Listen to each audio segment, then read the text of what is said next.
Great Smoky Mountain National Park, where you've been and where you're well known and well appreciated. Let me go over some figures here. The Great Smokies had nearly 10 million visitors in 2012, and they received 19 million in federal appropriations. Grand Canyon had 4.4 million visitors, half as many, and received 21 million, 2 million more in federal appropriations. Yosemite had 3.8 million, that's less than half as many visitors as the Smokies, and received 29 million in federal appropriations. Now, in the case of Grand Canyon, there were another 14 million from entrance fees. In the case of Yosemite, another 15 million from entrance fees. There's a great inequality here. Taking the entrance fees first, the Great Smokies, as you well know, was given to the United States by the people of Tennessee and North Carolina and school children who collected dollars, all this in the 1930s.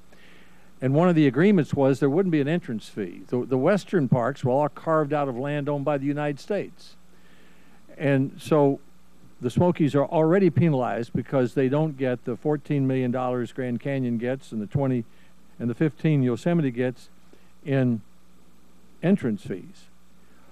But why should the most visited national park with twice as many visitors as these two great western parks, Grand Canyon and Yosemite, receive less appropriated funding every year than the western parks? Senator, I appreciate your question. I appreciate your park, and I'm a lot closer to it, so I'll be spending a lot more time there than I have been able to in the past.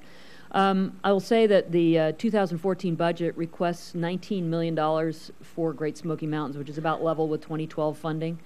I think it's very difficult to compare. I appreciate the visitation for the park and the road that goes through and the number of people that come through and the entrance fee issue. The management of the parks has to do with their acreage, with their threats.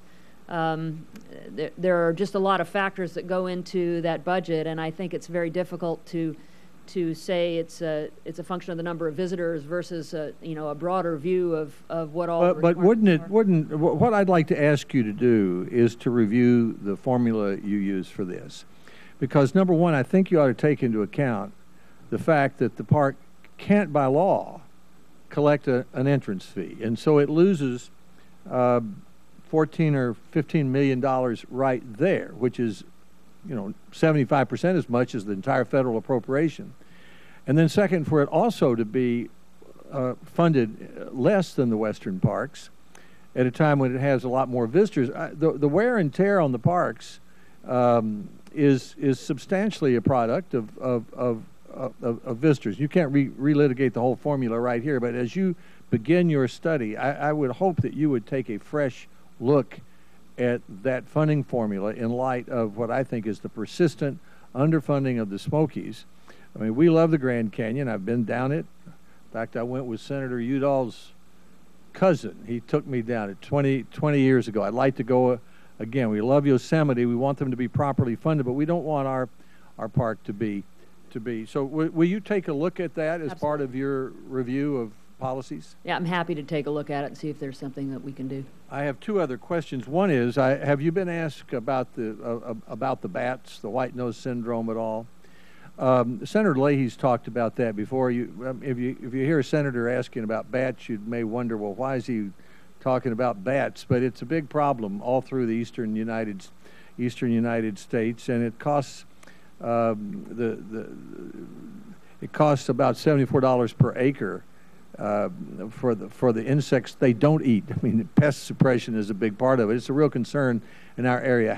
What's the status of research that you're working on to deal with white nose syndrome? Yeah, I have been briefed on the white nose syndrome, and the budget for 2014 does include increases in the USGS and the Fish and Wildlife Service budgets to address that. For example, USGS working on long-term fix like the vaccine to try and address it. On the Fish and Wildlife Service identifying the resource issue, and there's no question it's a huge impact, potential economic impact on agriculture. So that is part of our science budget that we're requesting for 2014. Thank you. On the question of funding, Again, back to the Smokies, one of the things we're proudest of is our volunteers in the park, and you're aware of that. That might be a good thing for you to visit there. It's a good example for other parks when you come. There are over 3,000 volunteers, and the estimated value of their service is $3.5 million a year. Friends of the Smokies adds another $1 million, but that still doesn't make up for the funding loss.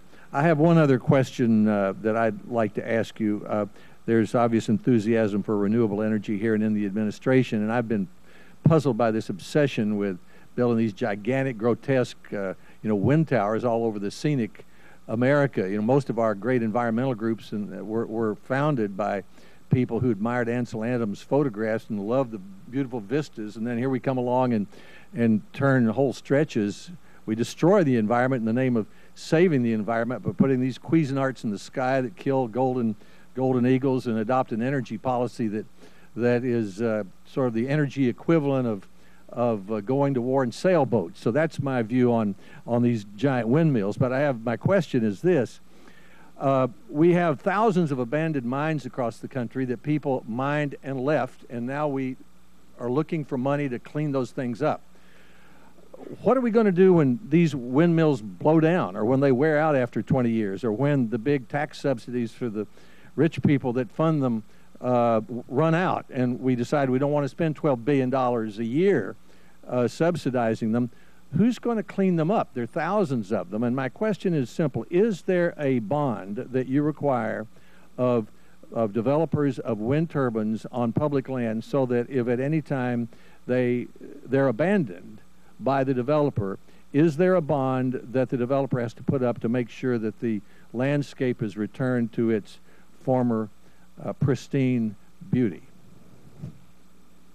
Senator, I'm going to have to defer to Deputy Secretary Hayes on that. Senator, I know there's a lease requirement for the owner to be able to take down those turbines at the end of their useful life, much like we require for conventional oil and gas, all leaseholders to take down their equipment and return the land to its previous condition.